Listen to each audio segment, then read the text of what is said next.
Your idea of a risky house might be one in a bad neighborhood, or it might have a few imperfections. But is it really that risky? The average suburban home has nothing on these.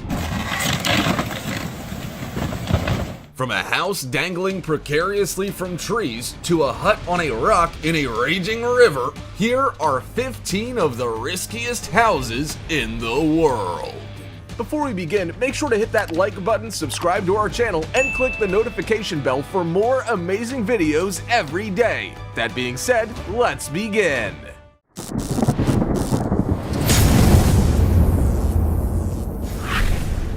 Number 15. Liechtenstein Castle. If Liechtenstein Castle looks familiar to you but you haven't seen it in person, then you may have recalled it in the Disney fairy tale Sleeping Beauty, the German adaptation. Liechtenstein is a beautiful castle on an escarpment on the northwestern edge of the Swabian Jura in southern Germany. It was built in a lovely Gothic styling in 1840, is privately owned, and was inspired by the novel Liechtenstein. While it's most certainly a beautiful tourist attraction, it would make quite a risky house. The Liechtenstein Castle sits hazardously around 820 feet above the Chaz River with an altitude of 2,680 feet in the Reutlingen district. We can't think of anything more challenging than trying to lug a full week's grocery shopping up those two towering staircases. Fortunately, renovations after World War II have made this castle safer and easier to access. The roof and upper floor were restored in 2002, along with walls, and public tours are available for most of the rooms. Those who visit can also see the gun emplacements from the courtyard, which is open to the general public. Now it's time for the star topic. We're not gonna lie, this is not our idea of a comfortable sleeping arrangement. Someone surely got scammed when the Airbnb ad said plenty of indoor-outdoor flow, no aircon needed, and panoramic mountain range views from the bed. Climbing mountains can be tough, but is this really the best place to get a peaceful night's slumber? Does this layover location really exist? Has anyone seen this in person? Comment down below with the hashtag star topic and let us know your opinion in relation to what we just showed on screen. With that said, let's keep things moving. Number 14. Takasugi-an, Japan. Are you afraid of heights? Then you probably don't want to visit Takasugi-an in Japan. For if it's not the height that'll scare you, but it probably will, then it will be the way in which these tea house owners have given it height, on top of 2 tree trunks. Building tea houses is not uncommon in Japan. Neither are tree houses, which seem to pop up in the strangest of places. However, on an old plot of land in Chino, Nagano Prefecture, one family was on the next level. This tea house has been built on 2 extended trunks with a no-frills, simplistic design led by architect Terunobu Fujimori. It's quite a small tea house at 29 square feet with enough space for 4.5 tatami mats. It's simple and small, but that's exactly how Terunobu Fujimori wants it. He believes the building is an extension of one's body, like a piece of clothing. The tea house differs from many others like it in Japan, but Terunobu's goal was to push limits and constraints rather than focus purely on the art of tea making.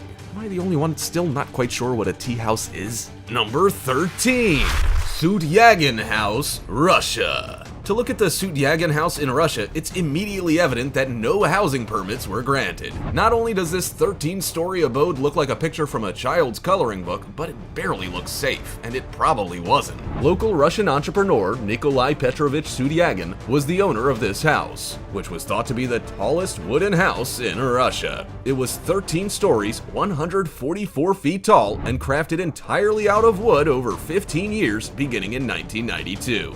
It would be hard enough to live in this house, but imagine trying to cook in it. One lit match and you'd be seeing your life flashing before your eyes. And that is exactly what the fire department thought. When Nikolai ended up in prison on racketeering charges and the structure deteriorated, the city condemned it as a fire hazard. By December 2008, the tower component was pulled down and the rest was dismantled early the following year. I've got to give Nikolai points for creativity, but this property was easily one of the riskiest homes in the world. Number 12. Gate of Europe Towers. Every major city has towers, which means it's hard to make your city stand out from the crowd. Of course, you could create the tallest tower the world has ever seen, but Dubai and Tokyo seem to have those titles already and plan to hold on to them. So if you're gonna build a tower, what's a good way to make sure it gets noticed? well, you build it on a lean. And no, we're not talking about the Leaning Tower of Pisa, although they had the right idea. We're talking about the Gate of Europe Towers in Madrid, Spain. These two towers, which go by the name of Keough Towers, are twin office buildings at 374 feet high. They are the second tallest of their kind in Spain and also have a 15-degree lean angle.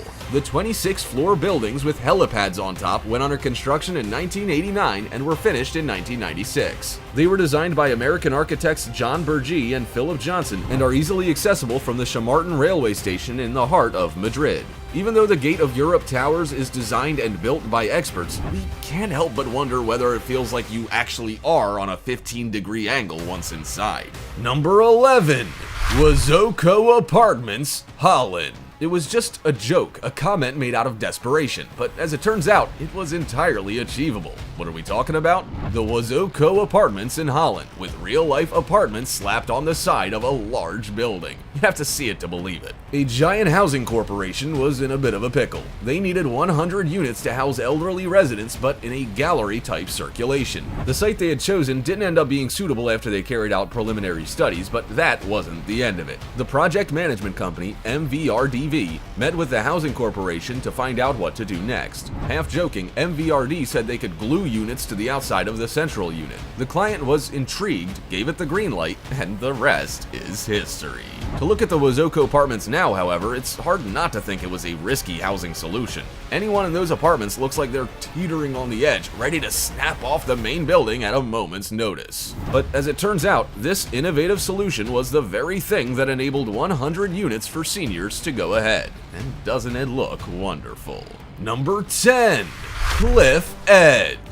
To an average person, a risky house would be one in a neighborhood with a high crime rate. Every day you're risking not finding your car up on blocks. But this property takes risky to a whole new level. Located on the Sonoma coast around 2 hours from San Francisco, this $3.9 million home is turning heads. While its views over the Pacific Ocean and nearly all glass facade are likely why, it's also its position which adds to the appeal or risk, whichever way you may want to look at it. The home is perched on a small, pointy rock that juts out around 300 feet over the Pacific Ocean. Doesn't get much more breathtaking or nerve-wracking than that. The property in Jenner, California was designed by architect Richard Clements in 1964. Richard also owned and designed the Timber Cove Inn, which sits adjacent. It underwent significant renovations in 2012 to take it from a 60s-era classic to a 21st century modern masterpiece. It's now fitted with new decks, a new roof, plumbing, wiring, flooring, and a custom hot tub. Risky or rewarding? You be the judge. Number 9. House in the Hillside. You may not want to live in the riskiest house in the world, but would you be willing to stay in one? One property, half built into the hillside in Mega Livati, is offering that experience. The structure has been separated into 2 residences to be rented out separately. They overlook a beautiful bay and are encompassed by a family-friendly sandy beach. Both residences have unique features and are both special regarding their architectural and historical relevance as well. When you see this property from a distance, it's hard not to let your heart race. After all, it's built precariously into a hillside with not even breathtaking views to stop you remembering that. Fortunately, you can enjoy a few days of luxury here as both homes have undergone renovation, and then you can go back home to the comfort of your non-risky property. While you're there though, you may as well enjoy it. The central part of the home has 5 bedrooms with en-suites, a living and dining room, a cellar, and a shower room. One of the bedrooms also has a veranda with pergola. A courtyard with a pergola, a yard with trees, and a ladder down to the ocean all add to the appeal of this beautiful abode. Number 8. Habitat 67. Apartment life is not for everyone. It can be hard to sacrifice indoor-outdoor flow and outdoor living, even if it means you're close to the city center. But what if you could have both? Architect Moshe Safdie proved it was possible. Moshe sketched out a revolutionary housing development idea in the 1960s, which involved 354 concrete boxes stacked on top of each other in a 3D pixelated mound styling. They would be stacked in such a way that every apartment could have a private outdoor space to call its own. While on paper the design looked crazy and entirely unachievable, especially for the era, it was anything but. In fact, it became a reality and was called Habitat 67, built for Montreal's Expo 67. Such was the success of the building project that it was recognized with a commemorative postage stamp and also became the subject of an exhibition at a university in Montreal. As it turns out, you can have it both ways. City life with a twist, even if the initial idea seemed a little risky, unachievable, insane, and unbelievable. Number 7. House on Middle Sedge Island. Door-to-door salespeople can be quite frustrating, and even the neighbor's stereo going at all hours of the evening can send you up a wall. So while the house on Middle Sedge Island might be a little risky, it's probably also quite a desirable option for many people. In 2015, a house was put up for sale online for $6.5 million. Now, that's quite a lot to pay for a home, so what was so special about it? It was on its own unique little island, only accessible by boat and helicopter in the middle of a popular beach community. The home covered 4,866 square feet with a 1,200-foot guest house, and it was set upon 14.4 acres of land. The entire island was 25 acres. In its heyday, the house was something truly magnificent. It had a pool and rec room, a wet bar, porch, bocce court, heated pool, and much, much more. However, bankruptcy by the owners was filed in 2016, and after Superstorm Sandy, the property has fallen into a state of disrepair. The island became flooded, the built-in pool was uprooted, and the home was damaged. Today, it probably is quite a dangerous place to live. Number 6. Meteora. Meteora is a must-visit destination in Greece, which translates to hovering in the air. That name might puzzle you at first, but it won't when you see the structures built into the giant rocks. During the 11th century, the area of Meteora was inhabited by monks living in caves. During the Turkish occupation, however, the monks began to feel uncertain of all the lawlessness the city was seeing. Therefore, they started living higher and higher up the rocks until they had built homes at the top of the inaccessible peaks. To them, it made sense. The harder they were to access, the easier it was to keep away from all the problems below. They built their rock homes by transporting materials with ladders, ropes, and baskets, and living supplies were transported in this way too.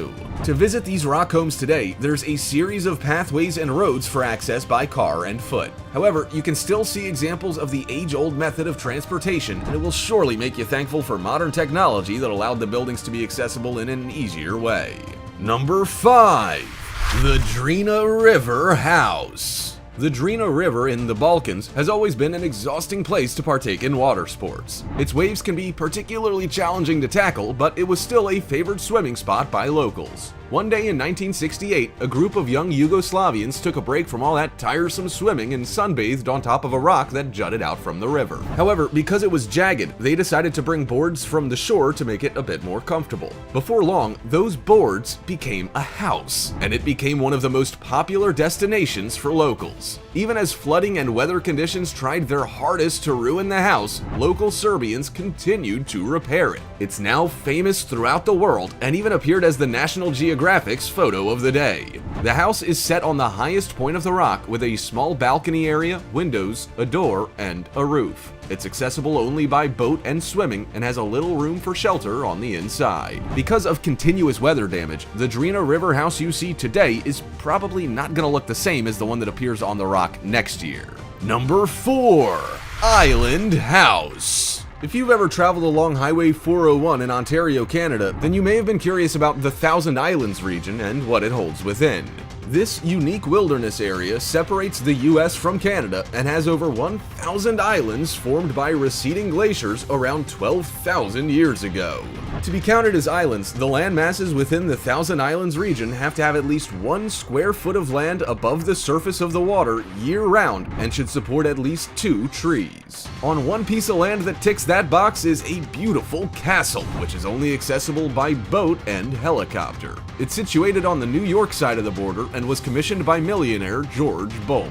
The castle has a private bowling alley and has seen over $15 million worth of renovations. It's also available to hire for private events like weddings. While this property is undeniably beautiful, it's also risky. It's often challenging to access and is prone to power outages. There are also often food shortages on the island too. You may be able to access many of the islands within the Thousand Islands region by paddle boat, but this one is just that little bit trickier. Number 3. Chemosphere House. Is it a spaceship or is it a house? One thing's for sure, it's risky. The Chemosphere House in Los Angeles, United States was designed in 1960 by John Laudner, but you'd be forgiven for thinking it's brand new. With octagonal shaping and contemporary features, it does look like a home of the future. So much so that Encyclopedia Britannica called it the most modern home built in the world. John chose the unique design of this home due to the tricky layout and conditions of the land on which it was built. He was given 2 choices: cut a level platform out of the sloped land or use an open steel framework. He decided on the latter. The UFO-style octagonal house now boasts panoramic views over the water and neighboring properties, and it's no wonder that John was given such kudos for his ingenuity. He both solved a problem and gave himself an exceptional outlook to wake up to every day. The best part is, the entire house project only cost $30,000, but is now worth over $3.5 million to the right buyer. Number 2. Free Spirit Sphere House. When we're kids, we don't have a danger gauge or a fear meter. We do stuff, even if it's risky, without thinking about the consequences. A company called Free Spirit Spheres is trying to help adults get back to that freedom and relaxed way of living with their spherical tree houses. Who said you couldn't live in a tree house? If you want to, then, do it. Go! The treehouse spheres, while risky compared to a regular house, are really quite magical. They're simplistic, tasteful, and designed to blend into a natural environment. They are also hung in trees with suspension ropes, spiderweb styling, and a 5 to 100 foot elevation range, depending on your preference. You can either fall 5 feet to the ground or 100 feet. It's really up to you.